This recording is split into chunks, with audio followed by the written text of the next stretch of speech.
नमस्कार.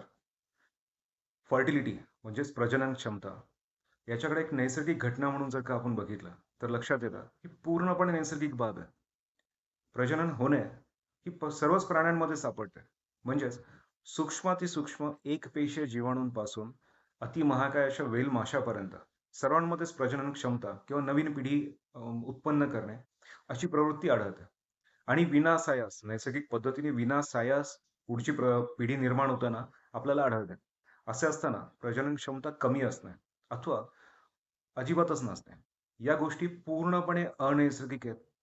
असाच समज आपला भारतीय समाजामध्ये बऱ्याच काळापासून रूढ आहे. अजूनही आहे. त्यामुळेच या गोष्टींबद्दल चर्चा करणं, डॉक्टरांकडे जाऊन त्यांच्याशी चर्चा करून, संबंधित तपासण्या करून, योग्य त्या औषधोपचार करणं, याबाबतीत अजूनही म्हणावी तेवढी जागरूकता नाहीये. अनेकदा या ठिकाणी वैद्यकीय मदतीची गरज ही समजते. कुटुंबाला समजतं. मात्र याच्यासाठी ज्या काही प्रकारच्या तपासण्या लागतात, त्या थोड्या क्लिष्ट आहेत, गुंतागुंतीच्या आहेत आणि म्हटलं तर तुलनेने थोड्याशा खर्चिक सुद्धा आहेत. त्यामुळेच अनेक जण या ठिकाणी वैद्यकीय मदत घ्यायचं नाकारतात. उलट त्यापेक्षा बाबा, बुवा, नवस या करण्याकडे मात्र बऱ्याचशा कुटुंबांची प्रवृत्ती सापडते.